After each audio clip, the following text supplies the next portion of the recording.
The fiscal crisis in Atlantic City just drags on. Governor Florio, what's best for the future of Atlantic City? Bankruptcy, state aid, or takeover? Good faith negotiation is what's required. It's not that this has just been discovered. People have known this has been a problem for a while, and it should have been thought through a little bit as to what the answer is. Now you've got people taking positions that they're not willing to move on at all, and that's just not legitimate to do. Governor Kean, there has been a state monitor in place in Atlantic City for 6 years now. But is it time for more direct intervention? Obviously, this has been a long time in the making. I think it's the opening shot in the Democratic gubernatorial campaign. How so? Well, Sweeney has supported a state takeover, Senate President Sweeney, with a number of legislators from southern New Jersey. That's been said anti-union because maybe they'd get some contracts abrogated under bankruptcy or under the state takeover. So the mayor of Jersey City, who's also running for governor, who's supported by the Assembly Speaker suddenly says, no, that's bad for labor. We're going to support only things that are good for labor, putting Sweeney over here. I think Senator Sweeney has shown some courage on this one. I think he's trying to do what's right. And it's either going to be, to me, the governor's plan, or it's going to be bankruptcy. I don't think there's going to be any alternative because the governor said, and the governor's, at the moment anyway, holds all the cards. What does this all mean, Governor Florio, for the future of Atlantic City? Where are we going? Well, it means that everyone's being somewhat arbitrary. The fact is, it is a good faith issue to raise about collective bargaining. You have agreements that have been bargained. They're in operation at this point. There can be some discussions about limitations on the ability to break contracts, to break down unions. That could be done. But if everybody says you can't change anything at all, if you change something, I'm going to veto it, that's not conducive to discussing ways of coming to accommodations. And if you do have a bankruptcy situation or defaulting, that's not going to impact just Atlantic City.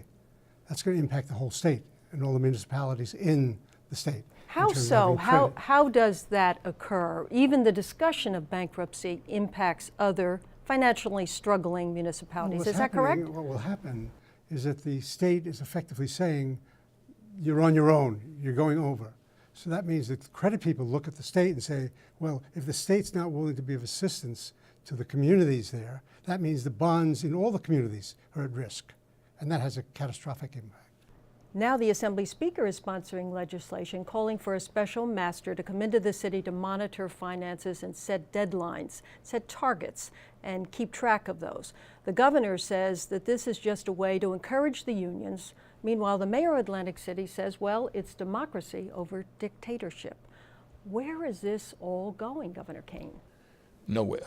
I don't think that's a serious proposal because the governor's not for it, the Senate president's not for it, it can't pass the Senate, it's not going to be signed by the governor, and I doubt if it has enough votes to pass the Assembly.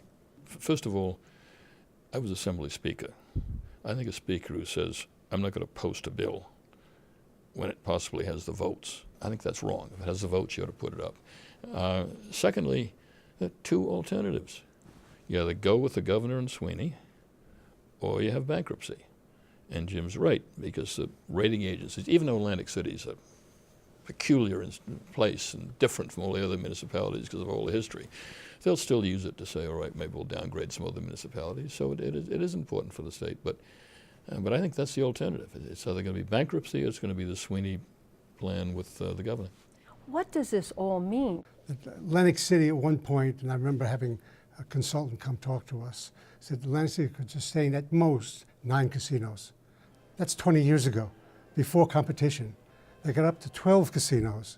So clearly they overbuilt. There wasn't the development sensitivity that should have been created. And then this breakdown was kind of inevitable, particularly as other states around our state took on gambling. Atlantic City has been terribly run for years. And the people who run the casinos are awful too. They've taken the money, and the state had to pass legislation because they were taking it all to Las Vegas instead of spending it in New Jersey. Nobody's forced the casinos to do what's right for the city over the years, and it's a mess. And that's why it's going to come, in my mind, either to bankruptcy or the proposal that the Senate President and the governor have made. Well, what's interesting is that Atlantic City, notwithstanding the point of being run not well, has had opportunities. For example, the tax rate on casinos in Atlantic City is like 7 or 8%. Around the nation, it's 40, 50, 60%. Oh, yeah. So they've had a good opportunity to do things, but have not done things. Can this be settled? No.